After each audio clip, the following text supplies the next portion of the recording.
Hello viewers, అందరికీ నమస్కారం. Welcome back to our channel passion and fashion by Sindhu. ఇవాల్టి వీడియోలో నేను మీకు చాలా హెల్తీగా అలాగే యమ్మీగా ఉండే పెసరట్టు అండి, అది కూడా ఉల్లి పెసరట్టు రెసిపీ షేర్ చేసుకుంటున్నాను.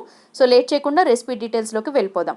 ఈ రెసిపీ ప్రిపరేషన్ కోసం నేను 2 స్మాల్ టీ సైజ్ గ్లాసులతో పెసలు తీసుకున్నానండి. గ్రీన్ గ్రామ్ ముడి పెసలు ఉంటారు కదా, సో వాటిని తీసుకున్నాను. సేమ్ అదే టీ సైజ్ గ్లాస్తో 3/4 గ్లాస్ అంటే 3/4 గ్లాసు రైస్ తీసుకున్నానండి. ఒక పెద్ద అల్లం ముక్కని తీసుకుని ఇలా పొడుగ్గా రఫ్గా చాప్ చేసుకుని పక్కన పెట్టుకున్నాను. మీరు తినాలనుకునే స్పైసీనెస్ని బట్టి గ్రీన్ చిల్లీస్ అనేవి తీసుకోండి. 1 టేబుల్ స్పూన్ జీలకర్ర, టేస్ట్కి సరిపడా సాల్ట్, అలాగే ఒక పెద్ద సైజు ఉల్లిపాయని వీలైనంత సన్న ముక్కలుగా తరిగి వాటిని కూడా తీసుకోవాలి. ప్రాసెస్లో ఫస్ట్ ఏం చేయాలంటే పెసలు రైస్ రెండింటిని కూడా శుభ్రంగా 2 సార్లు కడుక్కుని తగినన్ని నీళ్లు పోసి ఓవర్ నైట్ అంటే కనీసం 6 to 8 అవర్స్ పాటు నానబెట్టేసేయాలి.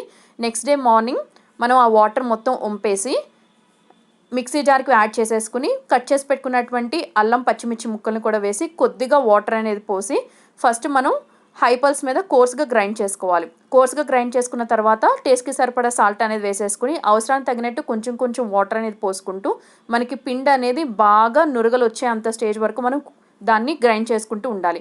మధ్య మధ్యలో ఆపి గ్రైండ్ చేసుకోండి.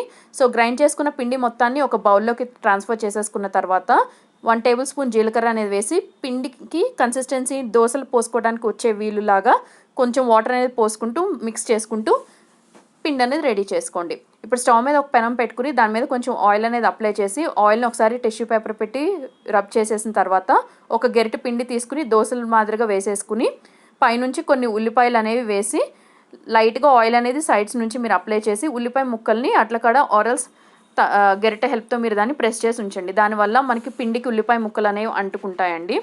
ఇప్పుడు ఒక సైడ్ బ్రౌన్గా కుక్ అయిపోయిన తర్వాత అదర్ సైడ్కి మీరు తిప్పుకుని అదర్ సైడ్ కూడా కుక్ చేసుకోవాలి. మనం through out the cooking process medium ఫ్లేమ్లోనే చేసుకోవాలండి, హై ఫ్లేమ్లో మాత్రం పెట్టకండి. సో నేను రిమైనింగ్ పిండి అంతటితో కూడా నేను ఇదే ప్రాసెస్ అనేది కంటిన్యూ చేస్తున్నాను. ఫస్ట్ పిండి వేసేసుకుని తర్వాత ఉల్లిపాయ ముక్కలు చల్లుకుని మీడియం ఫ్లేమ్లోకి టర్న్ చేసుకుని ఆయిల్ అనేది డ్రిజిల్ చేసి ఉల్లిపాయ ముక్కల్ని దాని మీద జెంటిల్గా స్ప్రెడ్ చేసి బ్రౌన్ కలర్ అయిన తర్వాత అదర్ సైడ్కి ఫ్లిప్ చేసుకుని అటు కూడా 1 minute పాటు కుక్ చేసుకుని సర్వింగ్ ప్లేట్లోకి డిష్ అవుట్ చేసుకోవటమే. ఈ ఉల్లి పెసరట్టు అనేది మనం వేడివేడిగా అల్లం చట్నీ అలాగే పల్లీ చట్నీతో తింటే చాలా చాలా బాగుంటుందండి. సో మీరందరూ తప్పకుండా ట్రై చేయండి. మీకు ట్రై చేసి మీకు ఎలా కుదిరిందో మీ ఫీడ్బ్యాక్ని నాతో మర్చిపోకుండా షేర్ చేసుకోండి. నా ఛానల్ని ఫస్ట్ టైం విజిట్ చేసినట్టయితే సబ్స్క్రైబ్ చేసి పక్కనే ఉన్న బెల్ ఐకాన్ని కూడా యాక్టివేట్ చేసుకోండి. మీకు ఈ రెసిపీ నచ్చినట్టయితే తప్పకుండా ఈ వీడియోకి ఒక లైక్ ఇచ్చి మీ ఫ్రెండ్స్ అండ్ రిలేటివ్స్తో షేర్ చేసుకోండి. Thank you all very much for watching my video. Meet you all very soon with another exciting recipe. Till then keep watching